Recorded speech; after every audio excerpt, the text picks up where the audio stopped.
ಶರಣೆಂದರೆ ನೀನು ಕಾಯುವ ಅವನು ಶನಿ ಮಹಾದೇವ. ಸ್ನೇಹಿತರೆ ನಮಸ್ಕಾರ. ಸುಮಾರು 12-13 ವರ್ಷಗಳ ಹಿಂದೆ ನನ್ನ ಗ್ರಾಮದ ಕೆಲವು ಕಲಾವಿದರುಗಳನ್ನು ಆಯ್ಕೆ ಮಾಡಿಕೊಂಡು ಶನಿದೇವ ಅನ್ನೋ ಕಿರುಚಿತ್ರವನ್ನ ನಿರ್ದೇಶನ ಮಾಡಿದೆ. ಈ ಕಿರುಚಿತ್ರದಲ್ಲಿ ಅಭಿನಯಿಸಿದ ಬಹುತೇಕ ಕಲಾವಿದರು ಇಂದು ನಮ್ಮೊಡನಿಲ್ಲ. ಆ ದೇವರು ಅವರ ಆತ್ಮಕ್ಕೆ ಶಾಂತಿ ಕೊಡಲೆಂದು ಪ್ರಾರ್ಥನೆ ಮಾಡ್ತಾ ಅವರ ಸವಿನೆನಪಿಗಾಗಿ ಈ ಕಿರುಚಿತ್ರವನ್ನ ನಿಮ್ಮುಂದೆ ಇಡ್ತಾ ಇದ್ದೀನಿ. ಈ ಚಿತ್ರವನ್ನ ವೀಕ್ಷಿಸಿ, ತಪ್ಪಿದ್ದರೆ ಮನ್ನಿಸಿ, ಹರಸಿ, ಆಶೀರ್ವದಿಸಿ.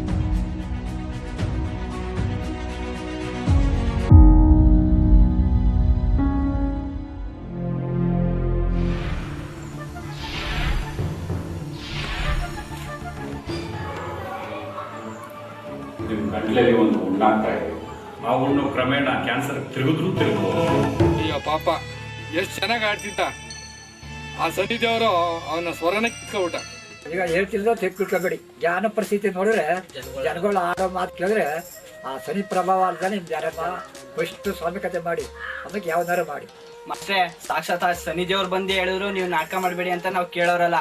ಸುಮ್ಮನೆ ವ್ಯರ್ಥ ಮಾತುಕೊಳ್ಬೇಡ, ನೀವು ಸುಮ್ಮನೆ ಹಾರ್ಮೋನಿಯಂ ಮುತ್ತೆ. ಶನಿ ದೇವ್ರೆ ಇವ್ರಿಗೆ ನೀವೇ ಬುದ್ಧಿ ಹೇಳ್ಬೇಕು.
ಕೊಡ್ತಾ ಇದ್ದೀರಾ? ಏನಾಯ್ತು?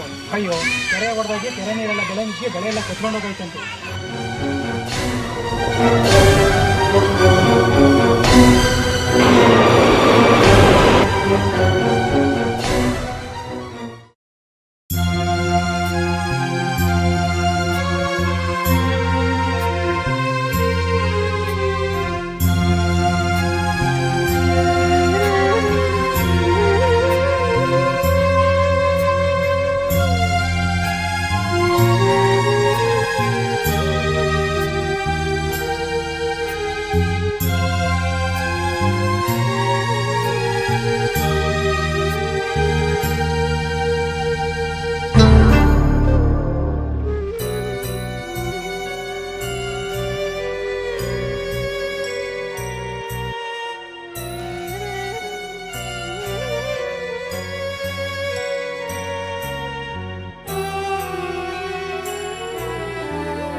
ಬರಗಾಲ ಬೇಗ ತಾಳಕ್ಕಾಗದೇನೆ ಸಾಯುವಂತ ಪರಿಸ್ಥಿತಿಲಿ ಈ ಗುಟುಕ ಜೀವ ಉಳಿಸೋಕೆ ಅಂತ ಮಡರಾಯ ಭೂಮಿಗೆ ಬಂದ. ಬೆಳೆ ಬೆಳೆದು ಅಂತೂ ತನ್ನ ತಿನ್ನೋ ಸಮಯದಾಗೆ ದೇವರು ಮುನಿದು ಹಸಿದ ಹೊಟ್ಟಿಗೆ ತಣ್ಣೀರ್ ಬಟ್ಟೆ ಹಾಕೊಳ್ಳೋ ರೀತಿ ಮಾಡ್ಬಿಟ್ಟ. ಈ ಇಳಿ ವಯಸ್ಸಿನಲ್ಲಿ ಏನೇನ್ ನೋಡ್ಬೇಕು, ಏನೇನ್ ಅನುಭವಿಸ್ಬೇಕು ದೇವರೇ ಬಲ್ಲ. ಬ್ಯಾಂಕ್ ಸಾಲ ತೀರಿಸಿದ ಕಾರಣವಾಗಿ ಇವ್ರ ಮನೆನ ಹರಾಜ್ ಮಾಡ್ತಿದ್ದೀವಿ. ಬಿಟ್ಟು ಹೋರಿದ್ರೆ ಹೋಗ್ಬೋದು. ಅಯ್ಯೋ, ಗಂಜಿಗೆ ಗತಿ ಇಲ್ಲ, ಇನ್ನು ಹರಾಜಂಗಪ್ಪ ಹೋಗೋದು. ಸರ್ಕಾರಿ ಸಾಲ 20,000,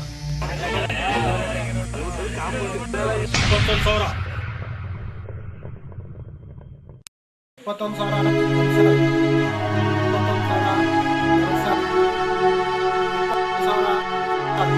ಪಾಪ ಇನ್ನೋಕೆ ಇಲ್ದಿದ್ದಾಗ ಇನ್ನು ಮನೆ ಕಳ್ಕೊಂಡು ಅದೇ ಆಗಿರ್ತಾನೋ ದೇವರೇ ಬಲ್ಲ.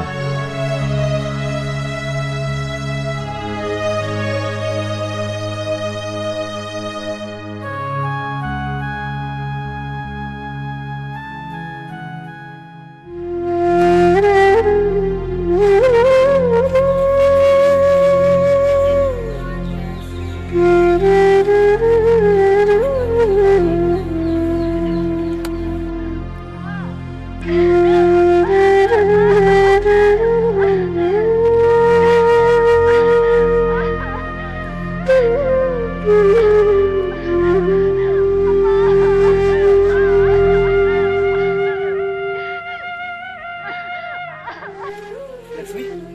ಎದೆಗೆ ಇರ್ಬಿಟ್ಟದೆ, ಆದಷ್ಟು ಬೇಗ ಹಾಸ್ಪಿಟ್ಲ್ ಕರ್ಕೋಗಿಲ್ಲ ತಾಯಿ ಮಗ ಎರಡನ್ನೂ ಬದುಕಕ್ಕಾಗಿದೆ.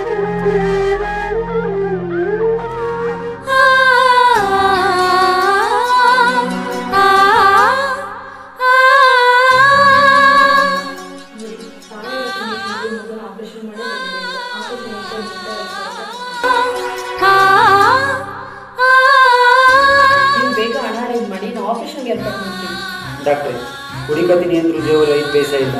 ಇನ್ನು 5,000 ರೂಪಾಯಿನ ನಾನು ಹೇಗೆ ಅರೇಂಜ್ ಮಾಡಲಿ?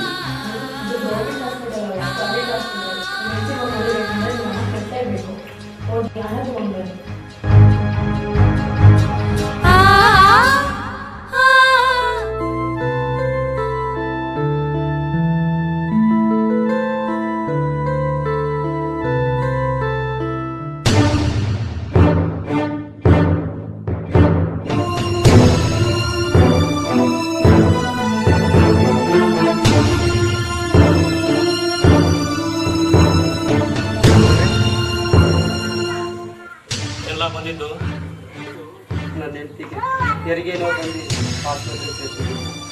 ಆಪರೇಷನ್ ಮಾಡಿ ಮಗು ಏನಿಲ್ಲ ಅಂತಂದ್ರೆ ತಾಯಿ ಮಗು ಬರ್ತಲ್ಲ ಅಂತ ಡಾಕ್ಟರ್ ಹೇಳ್ತಿದ್ದಾರೆ. ಅದಕ್ಕೆ ವಸಿ ದೊಡ್ಡ ಮನಸ್ಸು ಮಾಡಿ 5,000 ರೂಪಾಯಿ ಹಣ ಕೊಟ್ಟರೆ ನನ್ನ ಹೆಂಡತಿ ಮಕ್ಕಳು ನಿಮ್ಮ ಹೆಸರು ಹೇಳ್ಕೊಂಡು ಜೀವನ ಮಾಡ್ತೀವಿ. ಇಲ್ಲ ಅಂತ ಮಾತ್ರ ಹೇಳ್ಬೇಡಿ. ಕೇಳ್ದಂಗೆ ಕೊಟ್ಟಕ್ಕೆ ದುಡ್ಡು ಪ್ರಿಂಟ್ ಮಾಡೋ ಮಿಷಿನ್ ಮಾಡಿಬಿಟ್ಟವ್ರ ಕೊಟ್ಟಿರೋ ಸಾಲನೇ ಕೊಡೋಕ್ಕಾಗಿಲ್ಲ, ಬಂದ್ಬಿಟ್ಟು ಆ ಸಾಲ ಕೇಳಕ್ಕೆ. ಗೌಡ್ರೆ, ಹಾಗೆ ಹೇಳ್ಬಿಡಿ. ಈಗ ನೀವು ಕೊಡೋ ಹಣದಲ್ಲೇ ನನ್ನ ಹೆಂಡತಿ ಮಕ್ಕಳು ಜೀವ ಆಡಿದೆ. ನಿಮ್ಮ ಕಾಲು ಬೀಳ್ತೀನಿ, ಇಲ್ಲ ಅಂತ ಮಾತ್ರ ಹೇಳ್ಬೇಡಿ. ನೀನ್ ಕಾಲು ಬಿದ್ರು ಅಷ್ಟೇ, ಕೈ ಮುಗಿದ್ರು ಅಷ್ಟೇ, ತಿಳಿತಾ? ಹಳೆ ಸಾಲ ತೀರ್ಸಿದ್ರೆ ಹೊಸ ಸಾಲ ಕೊಡಕ್ಕಾಗೋದು. ಒಂದಾಡಿ ಸುಂಕಲ್ಲ ಅಂತ ಹೋಯ್ತಾ?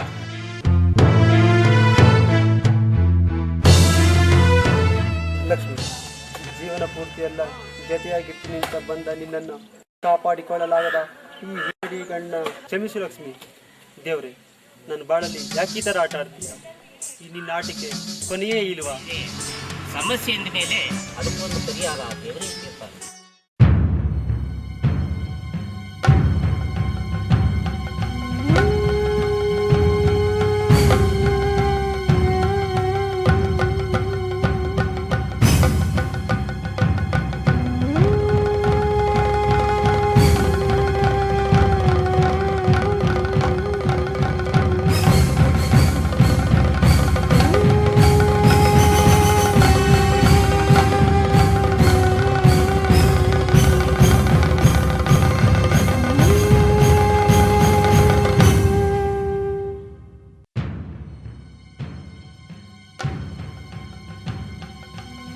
ನಿಮ್ಮೆಲ್ಲರ ಸಮಸ್ಯೆಗಳಿಗೆ ಆ ಶನಿದೇವರೇ ಕಾರಣ.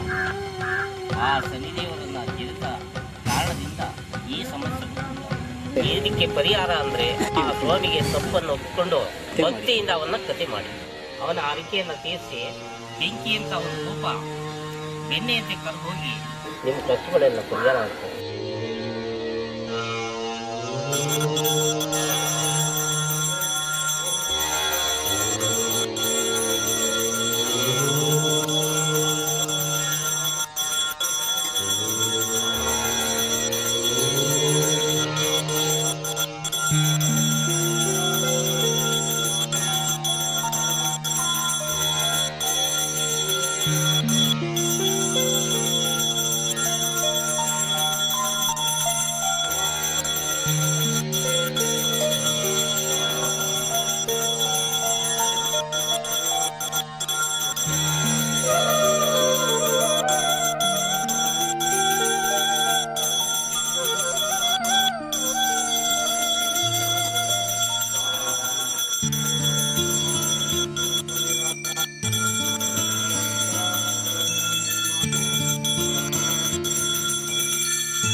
ಸ್ವಾಮಿ, ನಾವೆಲ್ಲ ನಿನ್ನ ಮಕ್ಕಳೇ. ತಿಳಿದೆಯೋ ತಪ್ಪು ಮಾಡಿ ಆ ತಪ್ಪಿನ ಅರಿವಾಗಿ ಪ್ರಾಯಶ್ಚಿತ್ತ ಪಟ್ಟು ಕ್ಷಮೆ ಕೇಳ್ತಿದ್ದೀವಿ. ನಮ್ಮ ತಪ್ಪನ್ನ ಕ್ಷಮಿಸಿ ನಮ್ಮನ್ನ ಉದ್ಧಾರ ಮಾಡುತ್ತಂದೆ.